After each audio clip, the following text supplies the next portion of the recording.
नहीं। नमस्कार साथियों, पिछले वीडियोस में हमने चंद्रगुप्त मौर्य के बारे में अध्ययन किया। इसी के साथ में हमने अध्ययन किया बिंदुसार के बारे में। आज हम बिंदुसार के पुत्र अशोक के बारे में अध्ययन करते हैं। देखिए, बिंदुसार का पुत्र अशोक है। जब बिंदुसार की मृत्यु 273 ईसा पूर्व में हुई थी तो 273 ईसा पूर्व में ही अशोक महान राजगद्दी पर आरूढ़ हो गए थे और 4 साल के बाद इनका राज्याभिषेक किया गया था 269 ईसा पूर्व में। 269 ईसा पूर्व में इनका राज्याभिषेक किया गया। तो राज्याभिषेक के बीच में इनका जो 4 साल का अंतर था, इस 4 सालों के अंतर में अशोक महान ने जो अपने मार्ग में या अपने रास्ते में जो भी इनके भाई आया करते थे तो उन भाइयों को या तो मारा, और जिन्होंने इसका विरोध नहीं किया तो उनको अशोक महान ने मारा नहीं था, क्योंकि इसका जिक्र अशोक महान के 5वें शिलालेख में भी किया गया है।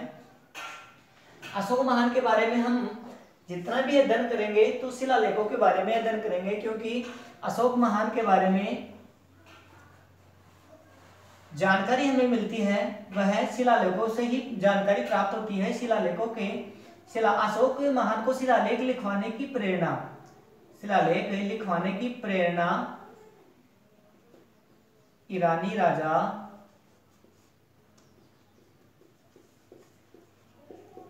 दारा प्रथम या डेरियस प्रथम ईरानी राजा था। दारा प्रथम, इसी ईरानी राजा से अशोक महान को अभिलेख लिखवाने की प्रेरणा मिली थी। अपन कुछ बृहद शिलालेखों के बारे में देखते हैं। बृहद शिलालेख यहाँ पे हुआ करता है लमगान अफगानिस्तान के क्षेत्र में, आज वर्तमान में अफगानिस्तान में है। इस अफगानिस्तान में जो ये लमगान बृहद शिलालेख प्राप्त हुआ, यह अरेमाइक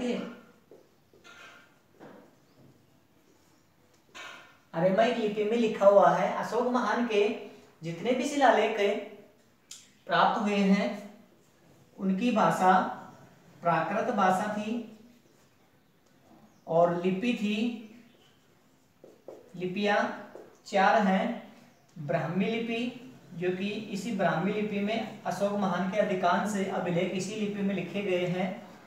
दूसरा खरोष्टी, तीसरा अरेमाइक और चौथी ग्रीक। अशोक महान ने प्राकृत भाषा अर्थात पाली भाषा, जो कि आम लोगों की भाषा थी, अशोक महान ने अभिलेख लिखने में जो लिपि का प्रयोग किया था उनमें ब्राह्मी लिपि, खरोष्टी लिपि, अरेमाइक लिपि और ग्रीक लिपि। यह खरोष्टी लिपि पाकिस्तान के क्षेत्र में यहाँ से मानसेहरा और शाहबाजगढ़ी, मानसेहरा और शाहबाजगढ़ी, ये 2 शिलालेख वर्तमान में पाकिस्तान में हैं। तो ये दोनों शिलालेख ही खरोष्टी लिपि में लिखे गए थे। खरोष्टी लिपि। इनके अलावा अशोक महान का बृहद शिलालेख उत्तराखंड में, यहाँ पे उत्तराखंड हुआ करता है, तो यहाँ पे कालसी शिलालेख प्राप्त हुआ जो कि उत्तराखंड में है।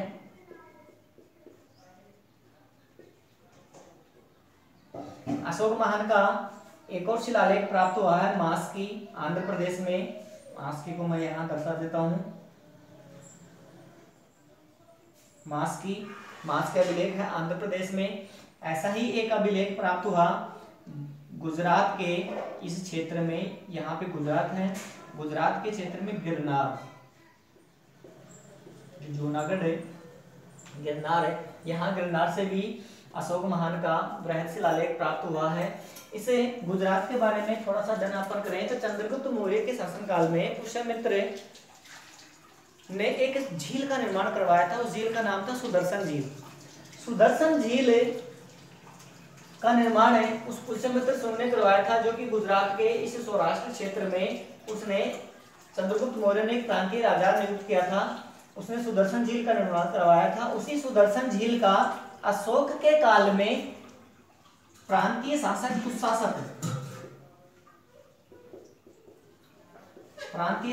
तुषासप ने इसी सुदर्शन झील का निर्माण करवाकर इसी सुदर्शन झील से एक नहर निकाली थी। इसके बाद है महाराष्ट्र। इस क्षेत्र में ये है, यहाँ पे ये महाराष्ट्र हुआ करता है, ये महाराष्ट्र है। तो महाराष्ट्र में एक सोपारा थाना जिला महाराष्ट्र में, यहां से भी अशोक महान का शिलालेख प्राप्त हुआ। अशोक महान के आंध्र प्रदेश से भी, यहाँ पे ये आंध्र प्रदेश मान लीजिए, तो इस आंध्र प्रदेश में भी एक एरागुड़ी शिलालेख प्राप्त हुआ है। उड़ीसा से धौली, जिसको तोसली भी बोलते हैं, उड़ीसा धौली के नीचे दक्षिण में जौगढ़।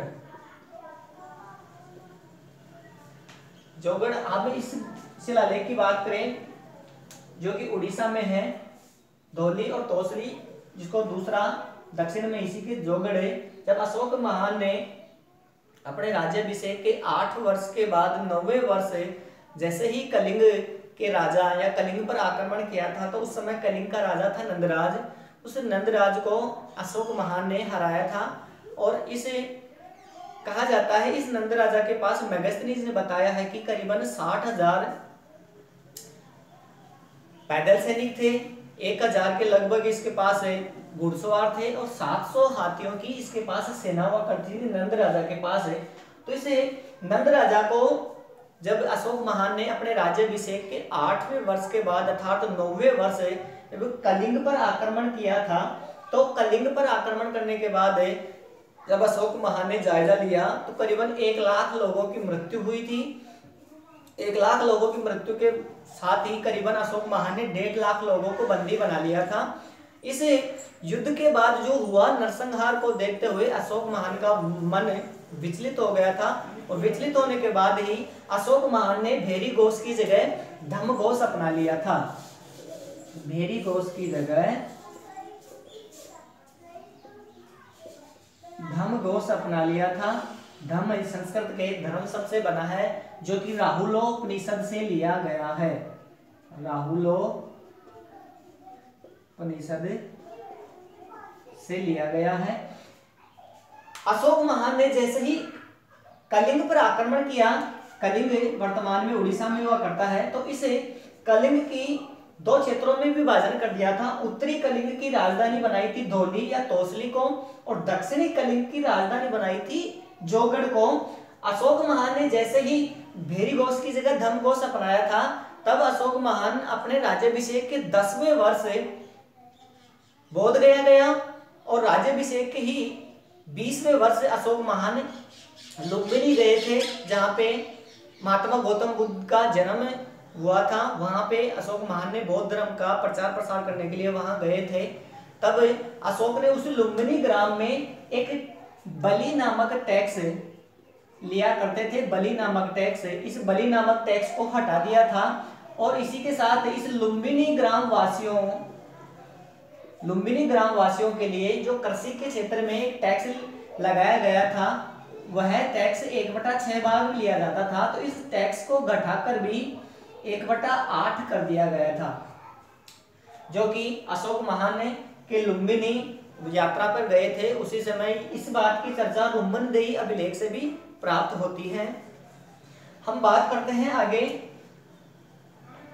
मास्की अभिलेख। मास्की अभिलेख में भी अशोक का नाम अशोक मिलता है। अशोक के नाम कौन कौन से अभिलेखों में क्या मिलते हैं? अशोक के नाम भी बहुत से अभिलेखों में अलग अलग नाम मिलते हैं, तो उन नामों के बारे में हम थोड़ा बहुत अध्ययन कर लें। उसके बाद में कुछ स्तंभ लेखों के बारे में भी अध्ययन करें।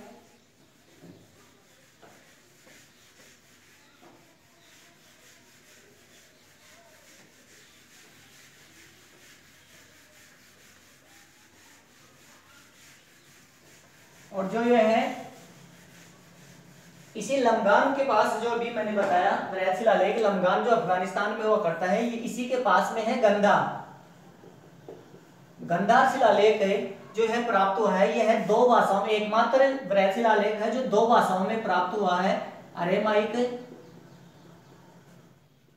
प्लस यूनानी भाषा में अशोक महान का यह शिलालेख प्राप्त हुआ जो कि 2 भाषाओं में है।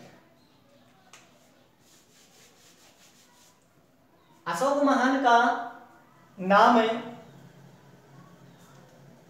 पुराणों में भी विष्णु पुराण है। अशोक का नाम अशोकवर्धन मिलता है।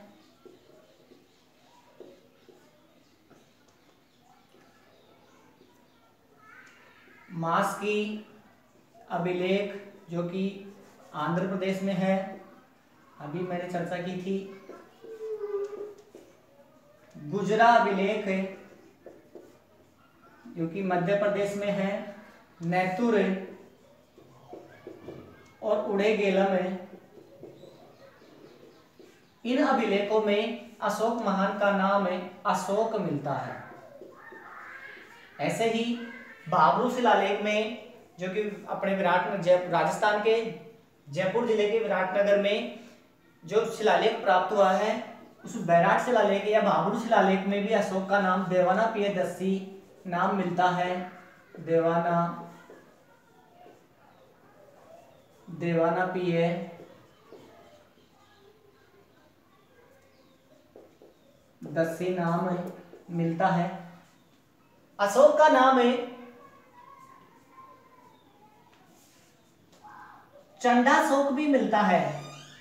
यह चंडाशोक अशोक का नाम बौद्ध ग्रंथ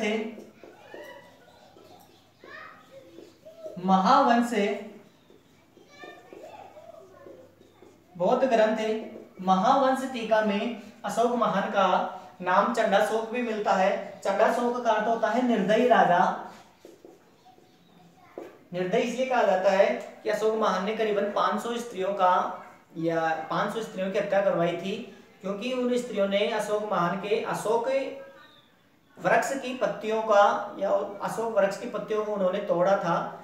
इसे तोड़ने के उपलक्ष्य पर ही अशोक महान गुस्सा हो गए थे और कहा जाता है कि अशोक महान ने उन 500 स्त्रियों का हत्या करवा दी थी। उसी के नाम से अशोक महान का नाम चंडाशोक भी मिलता है। इस प्रकार अशोक के बहुत सारे नाम बताए मैंने। पुराणों में अशोकवर्धन मिलता है, मास्की, गुर्जरा अभिलेख, नैतुर, उड़गेलम में अशोक का नाम अशोक मिलता है। देवाना पियदस्सी बैराट शिलालेख से भी मिलता है। और इसी तरह बौद्ध ग्रंथ महावंश टीका में चंडाशोक नाम भी अशोक महान का मिलता है। अशोक महान को अभिलेखों के बारे में जो प्रेरणा ईरानी राजा धारा प्रथम से मिली थी, उसके बाद में अशोक महान ने स्तंभ लेख भी उत्कीर्ण करवाए थे। उन स्तंभ लेखों के बारे में हम बात करें तो अशोक महान का सबसे पहला स्तंभ लेख जो प्राप्त हुआ था, उसकी खोज हुई थी, उसके बारे में हम अध्ययन करते हैं।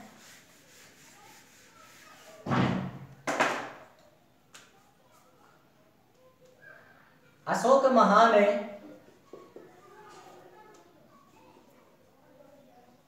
का 1750 में अशोक महान का जो शिलालेख है 1750 में खोजा गया था। उस खोजने यानी कि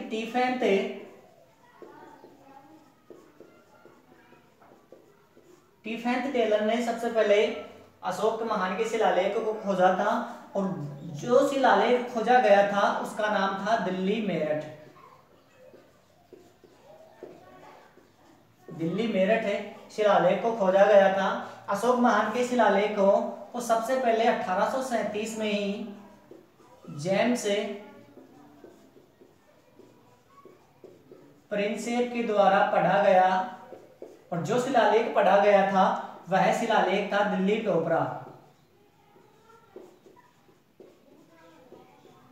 जो शिलालेख पढ़ा गया वह शिलालेख था दिल्ली टोपरा। अशोक महान कि अधिकतर जानकारी हमें शिलालेखों से के माध्यम से ही प्राप्त होती है। इसी तरह अशोक महान के हम 7 वृहद स्तंभ लेखों के बारे में अध्ययन करते हैं। 7 वृहद स्तंभ लेख है।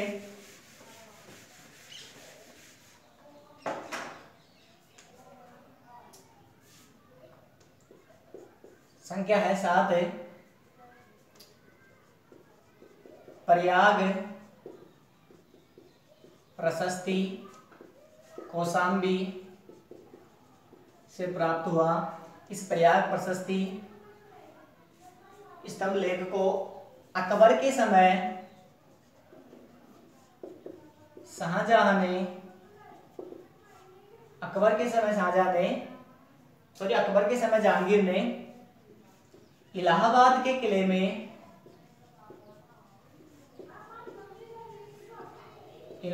किले में रखवाया था। इसे प्रयाग प्रशस्ति को ही इलाहाबाद प्रशस्ति भी कहते हैं। इलाहाबाद प्रशस्ति या इसी को रानी का अभिलेख भी कहते हैं। दूसरे स्तंभ लेख के बारे में बात करें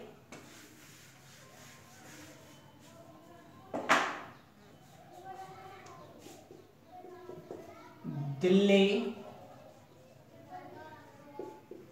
मेरठ। यह स्तंभ लेख फिरोज शाह तुगलक ने मेरठ से इसे दिल्ली स्थापित करवाया था। दिल्ली मेरठ। तीसरा दिल्ली टोपरा। दिल्ली टोपरा को भी फिरोज शाह तुगलक ने दिल्ली में स्थापित करवाया था। फिरोज शाह तुगलक ने, अभी मैंने बताया जो सबसे पहले अभिलेख खोजा गया था वह दिल्ली मेरठ था, और सबसे पहले जो अभिलेख पढ़ा गया था वह था दिल्ली टोपरा। इसके अलावा हम बृहद स्तंभ लेखों की बात करें तो लोरिया, अरेराज, लोरिया,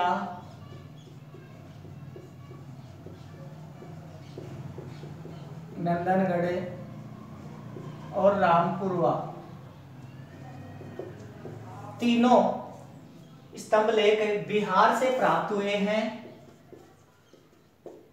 लोरिया अरेराज बिहार के चंपारण से प्राप्त किया गया,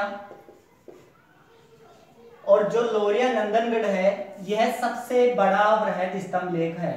सबसे बड़ा वृहद स्तंभ लेख लोरिया नंदनगढ़ ही है, और इसी लोरिया नंदनगढ़ पर मोर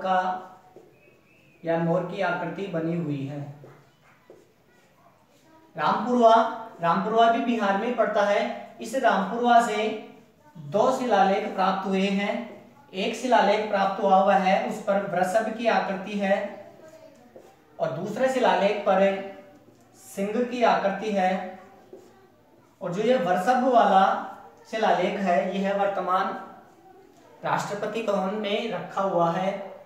इस प्रकार हमने जो 7 स्तंभ लेख प्राप्त हुए वह 6 स्थानों से प्राप्त हुए। पहला प्रयाग प्रशस्ति, दूसरा दिल्ली मेरठ, तीसरा दिल्ली टोपरा, चौथा लोरिया अरेराज, पांचवा लोरिया नंदनगढ़, छठा रामपुरवा। और इसी रामपुरवा से 2 अभिलेख प्राप्त हुए हैं, जो एक तो लेख युक्त था और यह जो सिंह की आकृति है यह लेख विहीन था। इस प्रकार 6 स्थानों से 7 स्तंभ लेख प्राप्त हुए। कुछ स्तंभ लेखों के बारे में हम जो कि लघु स्तंभ लेख कहे जाते हैं। लघु स्तंभ लेखों में सारनाथ स्तंभ लेख है जो एग्जाम की दृष्टि से भी वेरी इंपॉर्टेंट है। सारनाथ स्तंभ लेख वाराणसी यूपी में है। सारनाथ स्तंभ लेख के नीचे 4 सिंह हैं जो कि एक दूसरे की तरफ पीठ सटाए हुए बैठे हैं, और उन सिंहों के नीचे उल्टा फूल का चित्र बना हुआ है, और फूल के चित्र के नीचे भी जैसे मान लीजिए ये ऐसे यहाँ पे 4 सिंह हैं जो कि एक तरफ एक दूसरे के पीछे यानी कि चारों तरफ पीठ लगाए हुए बैठे हैं। और यहाँ पे एक जो अपने राष्ट्र ध्वज में चिन्हित किया गया है, यहाँ 24 तिल्लियां हैं। इसमें इसको धर्म रत्न की संज्ञा दी गई है, जो अपने राष्ट्रीय ध्वज में 24 तिल्लियां ली गई हैं। और इसके नीचे भी 4 चित्र बने हुए हैं। वृषभ,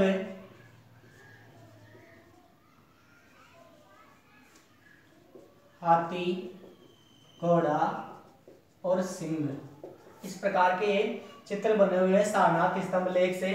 और सारनाथ स्तंभ लेख है वाराणसी यूपी में। दूसरे स्तंभ लेख की बात करें, दूसरा स्तंभ लेख है सांची का स्तूप या सांची स्तंभ लेख है। यह रायसेन मध्य प्रदेश में है। रायसेन मध्य प्रदेश में सांची स्तंभ लेख के नीचे भी 4 सिंह एक दूसरे की तरफ पीठ सटाए हुए बैठे हैं और इसी के साथ में इसके नीचे हंस को दाना चुगते हुए दिखाया गया है, या हंस को दाना चुगते हुए दिखाया गया है। इसी के साथ में रुम्मनदेही अभिलेख है। नेक्स्ट है रुम्मनदेही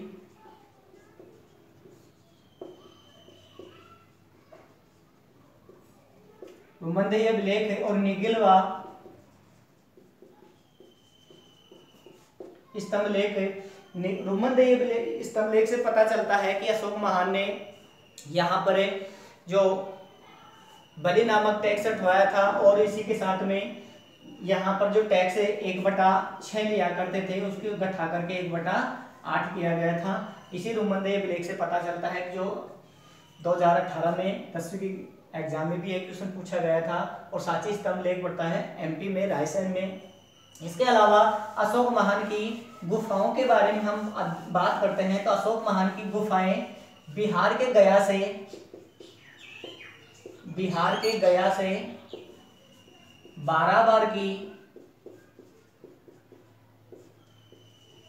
पहाड़ियों से 4 गुफाएं प्राप्त हुई हैं। उन गुफाओं के नाम है सुदामा, दूसरी गुफा का नाम है कर्ण चौपड़, तीसरी गुफा है लोमस ऋषि, चौथी गुफा है विश्व झोपड़ी। इस तरह अशोक महान की बिहार के गया में बराबर की पहाड़ियों में 4 गुफाएं प्राप्त हुई हैं, जिसका नाम है सुदामा, कर्ण चौपड़, लोमस ऋषि गुफा और विश्व झोपड़ी। इस तरह अशोक महान के गुफाओं के बारे में हमको जानकारी मिलती है। अशोक महान के बारे में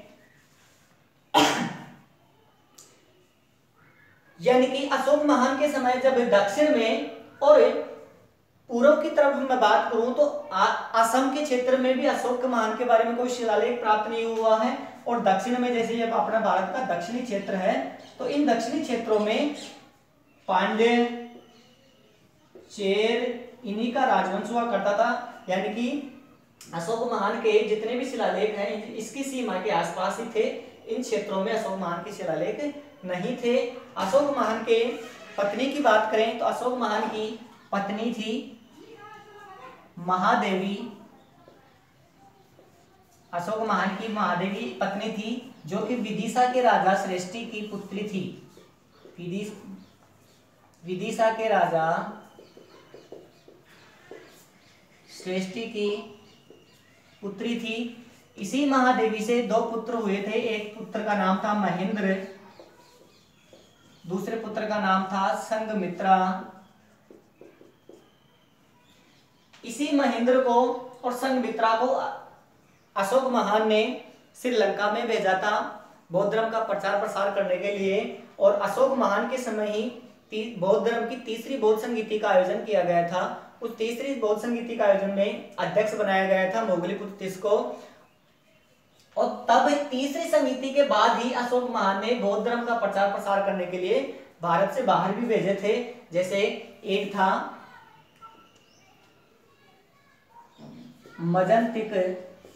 मजंतिक को भेजा था कश्मीर में, और गंधार में भेजा था सोन, व उत्तरा को सुवर्ण गिरी या बर्मा में भेजा था, और महेंद्र और संघमित्रा को भेजा था श्रीलंका। इस तरह अशोक महान की दूसरी पत्नी कारुवाकी थी। इसी कारुवाकी से जो पुत्र हुआ था उसका नाम था तीवन। अशोक महान की तीसरी पत्नी थी पद्मावती। इसी पद्मावती से कुणाल पुत्र का जन्म होता है। अशोक महान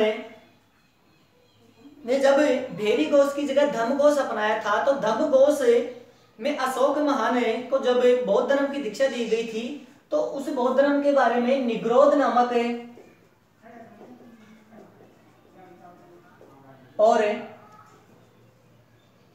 उपगुप्त विद्वानों ने अशोक महान को बौद्ध धर्म में दीक्षित किया था, जिसका नाम है निग्रोध और उपगुप्त।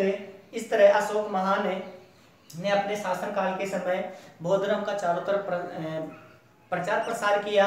यहाँ तक कि श्रीलंका में भी अपने पुत्र महेंद्र और संघमित्रा को भेजा था। इस तरह अशोक महान ने अभिलेखों के माध्यम से अपने जितने भी संदेश उत्कीर्ण करवाए हमें इतिहास से प्राप्त होते हैं। इसके बाद हमें अशोक महान के बाद मौर्य साम्राज्य के प्रशासन के बारे में अध्ययन करेंगे। तब तक के लिए धन्यवाद।